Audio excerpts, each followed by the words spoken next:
வடசென்னை அரசியல் வந்து கிட்டத்தட்ட ஒரு திருவிழா மாதிரி தாங்க இருக்கும். இந்த படத்துலலாம் காட்டுற மாதிரியே கொஞ்சம் கொஞ்சம் உக்கிரமாக இருக்கும்.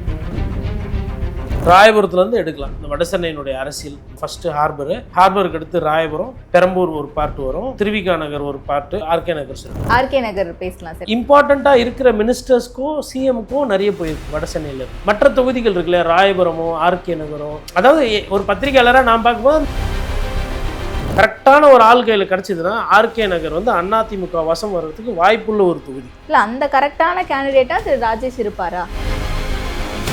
யார் திமுகவில் எதிரில் இருக்கிறாங்களோ, திமுக அதிகமாக யார் வந்து திட்டுறாங்க, வெறுப்பேற்றுறாங்க, சண்டை செய்கிறாங்களோ அவங்க பின்னாடி சேருவாங்க. சமீபமாக ஒரு வாரமாக பார்த்தீங்கன்னா ராஜேஷோட பிரச்சாரம் என்பது அமைச்சர் சேகர் பாபுவும் எபினீஸ்வரியும் வந்து நேரடியாக அட்டாக் பண்ணுறாங்க. நீ எங்கள் பொதுச் செயலரை சொல்கிறியே, நீ எப்படி தவிழ்ந்து போனால் நான் காட்டான்னு சொல்லிட்டு அதிமுக காலோன்றாங்க சென்னையில் திருவிக நகர் அப்புறம் ஆர்கே நகர் மாதிரியான இடங்கள் அப்படிங்கும்போது திமுகவுக்கு பலகீனமாக தானே இருக்கும். இது அதிமுக வண்டியில் பெரம்பூரில் உட்காந்து விஜய் வேற டென்ட் போடுறாரு. இப்போ என்ன சமிக்கைகள் வருதுன்னா அவர் திமுக ஓட்டை தான் நிறைய எடுக்கிறாருன்ற மாதிரி வருது. அப்படி ஒருவேளை அது நடக்குமேனால் அட்வான்டேஜ் அதிமுக. பெரம்பூர் கையில் இல்லை, திருவத்தூர் கையை விட்டு போகுது, ராயபுரம் கையை விட்டு போகுது, ஆர்கே நகர் டைட் ஆகிட்டு இருக்கு, துறைமுகம் இழுபறி, இந்த மாதிரி ஒரு சூழல் போகுது அப்படின்னா திமுகவோட நிலைமை என்ன யோசிக்கும்? வடசென்னை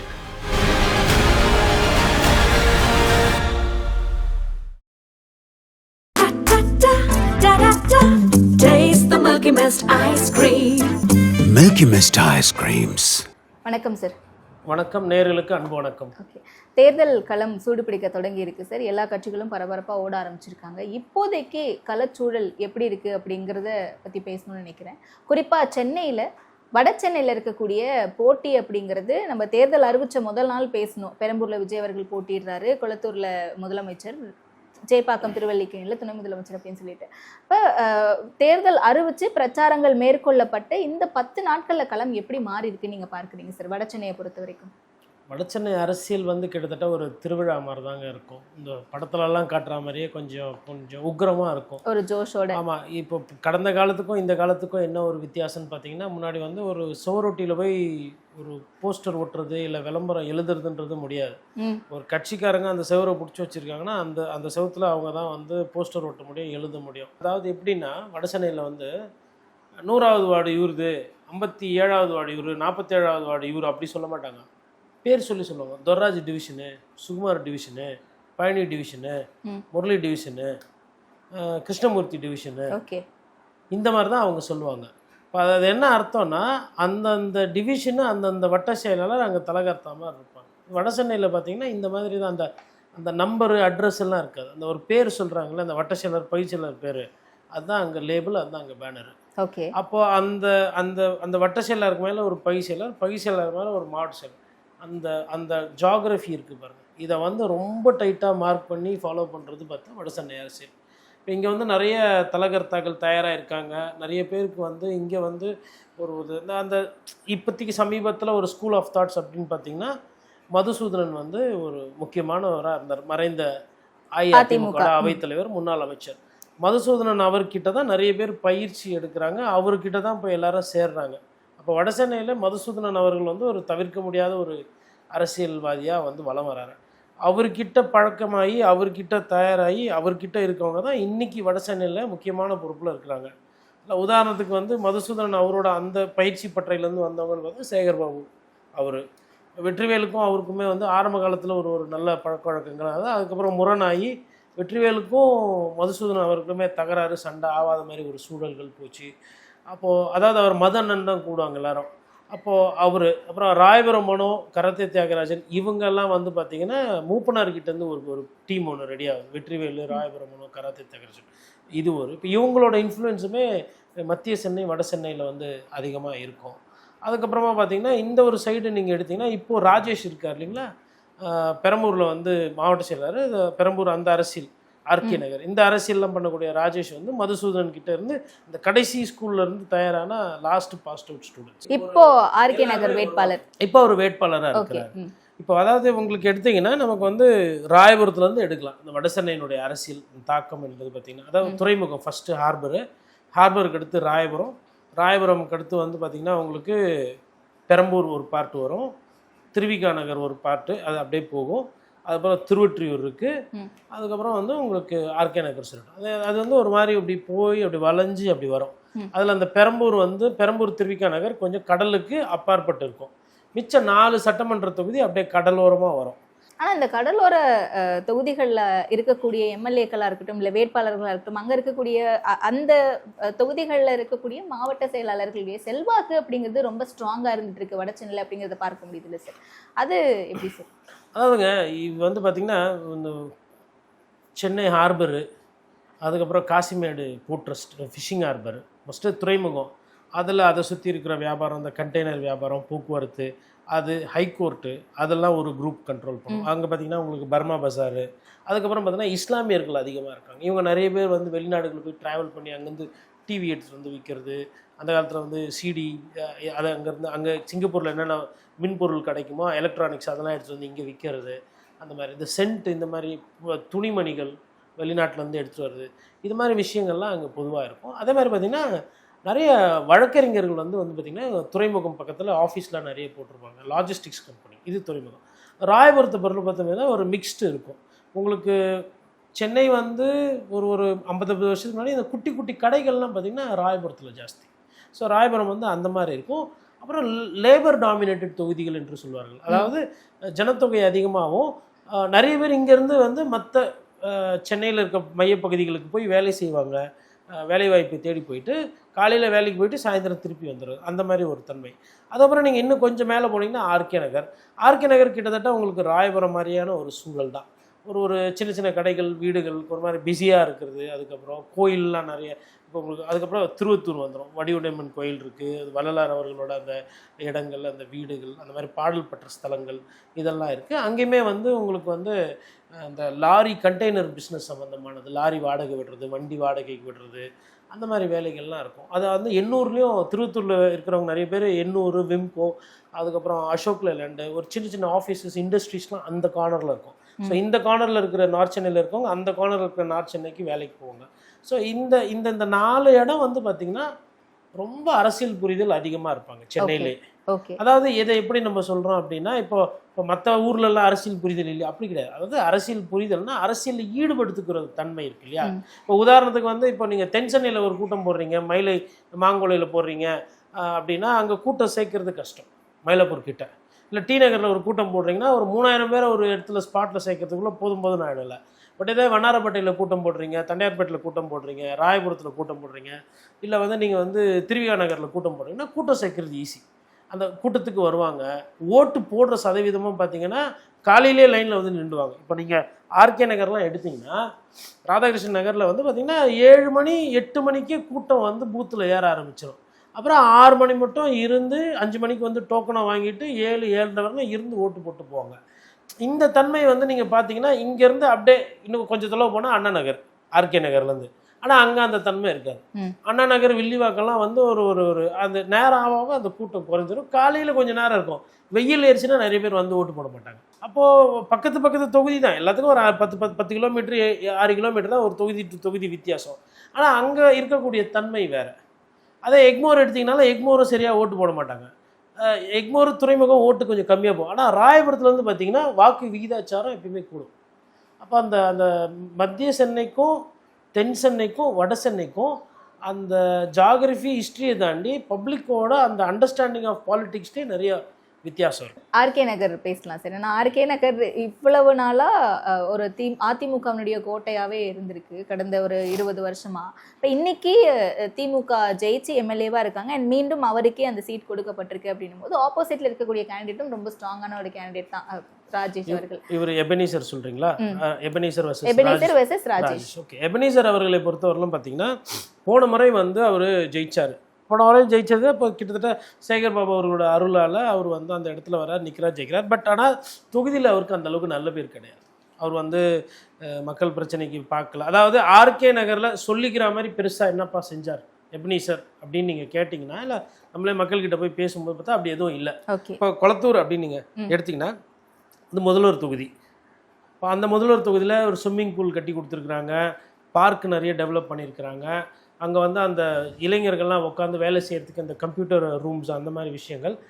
ஹாஸ்பிட்டல்ஸ் புதுசாக சூப்பராக வந்திருக்கு. அது மாதிரி ஒரு ஒரு ஸ்டார். இப்போ இதே நீங்கள் ஹார்பர் துறைமுகம் தொகுதி எடுத்துக்கிட்டிங்கனாலும் நம்ம மின்ட்டு ஜங்ஷன்லேருந்து கீழே இறங்கும்போது பார்த்திங்கன்னா ஒரு பெரிய கம்யூனிட்டி ஹால் ஒன்று ஓப்பன் பண்ணியிருக்காங்க. உண்மையில் சூப்பராக கட்டியிருக்காங்க கவர்மெண்ட். ஒரு அங்கே கல்யாணம் பண்ணலாம், ஃபங்க்ஷன் பண்ணலாம், நல்ல ஏசி எல்லாம் போட்டு நல்லா பண்ணியிருக்காங்க. அதாவது அவரோட துறைமுகம் தொகுதிக்கு அமைச்சர் பண்ணியிருக்காரு.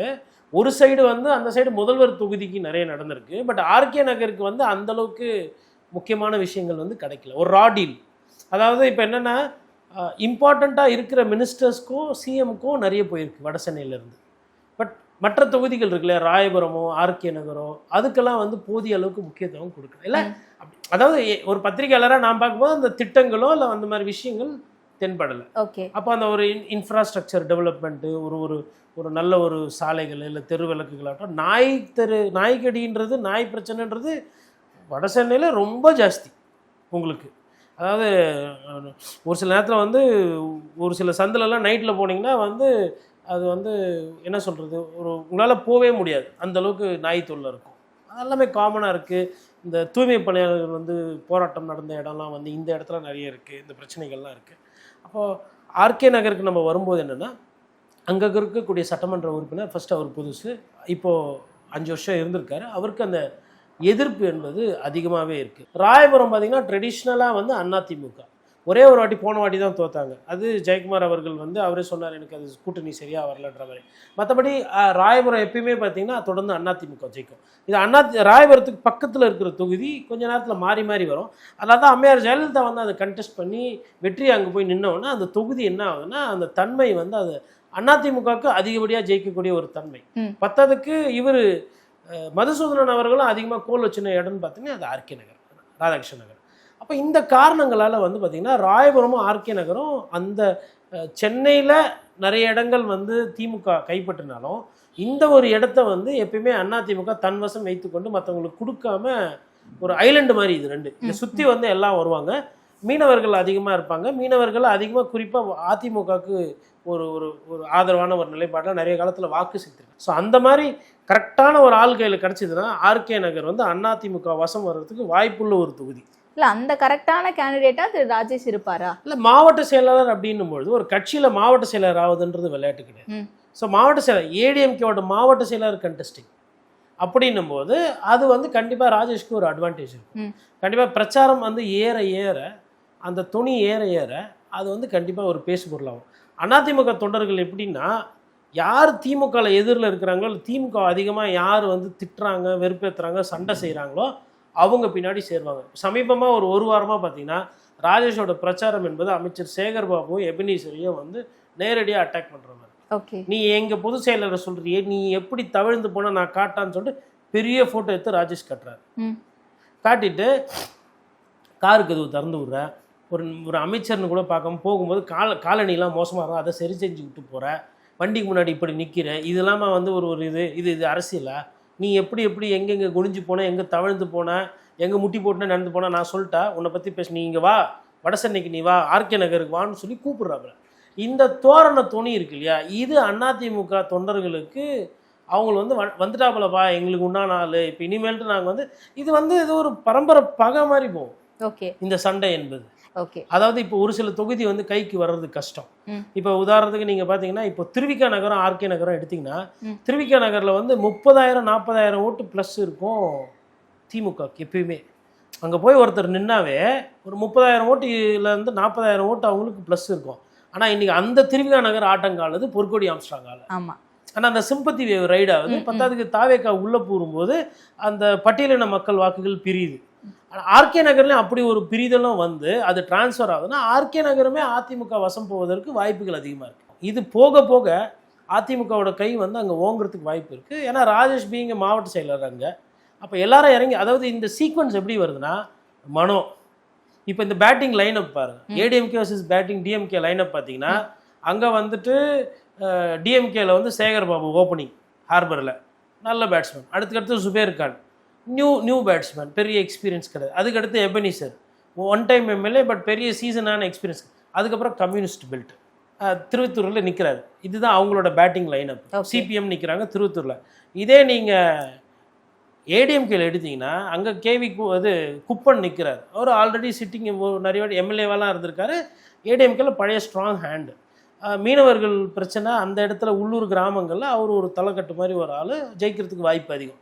அடுத்து பார்த்தீங்கன்னா ராஜேஷ் மாவட்ட செயலாளர் ஆர்கே நகரில், அவங்க கட்சியில் இருக்கிற ஒரு டாப் பேட்ஸ்மேன். உங்களோட மாவட்ட செயலாளர் சேகர் பாபு எதிர்க்கக்கூடிய தன்மை படித்தது. அதுக்கப்புறமா பார்த்தீங்கன்னா ராயபுரத்தில் வந்து அமைச்சர் ஜெயக்குமார் சபாநாயகராக இருந்தவர், 5 முறை ஜெயித்தவர், எம்ஜிஆர் காலத்து அரசியல்வாதி, ஹெவி வெயிட். அதுக்கு அடுத்து பார்த்தீங்கன்னா ராயபுரம் மனோ, அகெயின் அனதர் ஹெவி வெயிட். அப்போ பேட்ஸ்மேன் லைனப் பார்த்தீங்க, வேட்பாளர் பட்டியல் தேர்வு பார்த்தீங்கன்னா திமுகவை விட அதிமுகவோட வேட்பாளர் பட்டியல் வட சென்னையில் பெட்டராகவே போட்டிருக்காங்க எடப்பாடி பழனிசாமி. ஓகே. ஸோ இப்போ இது எல்லாமே இப்போ நம்ம போன தேர்தலோட ஒப்பிடும்போது, போன தேர்தலில் வந்து இப்போ ஆர்கே நகர் வந்து நிறைய ஓட்டில் ஜெயிச்சாங்க. இந்த வாட்டி ஆர்கே நகர் கையை விட்டு போகிறதுக்கு வாய்ப்பு இருக்குது. இந்த 4 தொகுதி நான் சொன்ன பாருங்க, இந்த 4 தொகுதியிலுமே திருவத்தூரும் ராயபுரம் ஆல்மோஸ்ட் ஏடிஎம்கே இப்போ கம்ஃபர்டபுளாக பொசிஷன் ஆகிட்டாங்க. இப்போது இது திருவத்தூர், நீங்கள் அடுத்து வந்து ஆர்கே நகர் வரீங்க, ஆர்கே நகருக்கு அப்புறம் ராயபுரம் வரீங்க, எறும்பூர் வரீங்க, எதிரில் இருக்க திருவிகா நகர் இப்போ நல்லா பிக்கப் ஆகிட்டு வருது. இப்போ இது ஃபியூஸ் ஆகுது அப்படின்னா வட சென்னை அதிமுக வசம் ஆவதற்கு வாய்ப்பு அதிகமாக இருக்குது. போன வாட்டி அவங்க ஸ்வீப் பண்ணாங்க, இந்த வாட்டி இவங்க வந்து ஸ்வீப் இல்லைனாலும் பெட்டராக பர்ஃபார்ம் பண்ணுறதுக்கு வாய்ப்பு இருக்குது. உதாரணத்துக்கு மாதவரம் இன்னொரு எக்ஸாம்பிள். மாதவரமே வந்து இப்போ வந்து களத்தில் வந்து அதிமுக வந்து சமநிலையில் இருக்குது. இங்கேருந்து மேபி அனதர் 3-4 டேஸில் அதிமுக முந்தி சொல்கிறதுக்கு வாய்ப்பு இருக்குன்ற மாதிரி பேசுபொருள் வருது. ஓகே. அப்போ இது வந்து நம்ம சுதர்சனம் மெசஸ் மாதவரமூர்த்தி, இதுவும் வந்து ஒரு எதிர்பாராத ஒரு விஷயம்.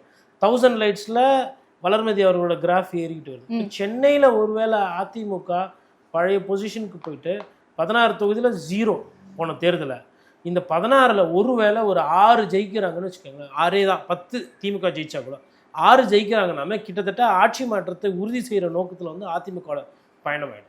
ஸோ ஏன்னா பெரம்பூர் வந்து இப்போ இன்னைக்கு தேதியில் விஜய் வந்து அங்கே ஸ்ட்ராங் ஆகிட்டு இருக்காங்க. இதை திருச்சி எடுத்தீங்கன்னா விஜய்க்கு வந்து அங்கே சரி கிடையாது, ஒரு மாதிரி மைனஸ்ல போயிட்டு இருக்கு அப்படிதான் சொல்றாங்க. பட் இப்போ பெரம்பூர் கையில் இல்லை, திருவத்தூர் கையை விட்டு போகுது, ராயபுரம் கையை விட்டு போகுது, ஆர்கே நகர் டைட் ஆகிட்டு இருக்கு, துறைமுகம் இழுபறி, இந்த மாதிரி ஒரு சூழல் போகுது அப்படின்னா திமுகவோட நிலைமை என்ன யோசிப்பாங்க வட சென்னையில்.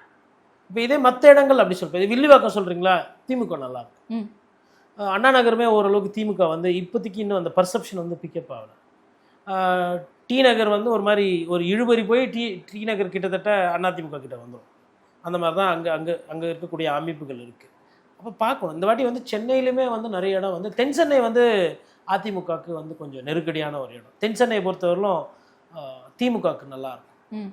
அது எப்படி போகுதுன்றது பார்க்கணும். மத்திய சென்னை பொறுத்தவரையிலும் ஒரு மாதிரி மிக்ஸ்டு பேக். மத்திய சென்னையில் இன்ஃபேக்ட் திமுக பெட்டராக இருக்குன்னே சொல்லலாம் அதிமுக விட. அப்போது தென் சென்னையில் வந்து ஒரு சில இடங்கள், மத்திய சென்னை திமுகவுக்கு ஆதரவான ஒரு நிலைப்பாடு, வட சென்னையை பொறுத்தவரை அதிமுகவுக்கு நல்லா வாக்கு வங்கியில் வெற்றி பெறுவதற்கு வாய்ப்புகள் அதிகமாக இருக்குன்ற மாதிரி பார்க்கலாம். போன முறை அந்த 0ன்றது இந்த வாட்டி இல்லை.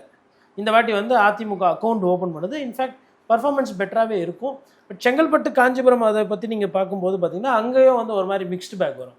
அதிமுகவுக்கு இன்னும் ஒரு பெரிய பிரச்சனை எந்த ஏரியாவில் வருது அப்படின்னு பார்த்தா திருவள்ளூரில் வரும். அந்த கிரேட்டர் சென்னை ஏரியா அப்படின்னு நம்ம சொல்லலாம். கார்பரேஷன் லிமிட்டை தாண்டி சிஎம்டிஏ லிமிட்டில், அதான் உங்களுக்கு திருவள்ளூர், செங்கல்பட்டு, காஞ்சிபுரம், சென்னை. அப்போது திருவள்ளூரில் அந்த 8 சீட்டில் வந்து பார்த்திங்கன்னா கிட்டத்தட்ட வந்து ஒரு 2 சீட்டில் தான் அதிமுக வந்து ஓரளவுக்கு பிளேயில் இருக்குது. அதை தாண்டி வந்து மற்ற இடம்லாம் பார்த்திங்கன்னா வந்து திமுக வந்து இன்னும் கொஞ்சம் மேலே இருக்கிற மாதிரி சொல்லுவாங்க. ஸோ இது எல்லாத்தையும் பார்க்கும்போது ஏடிஎம்கே போன தேர்தலை விட இந்த தேர்தலில் பெட்டராக இந்த ஜோனில் பர்ஃபார்ம் பண்ணும். இது திமுகவுக்கு நல்ல செய்தி அல்ல. ஓகே.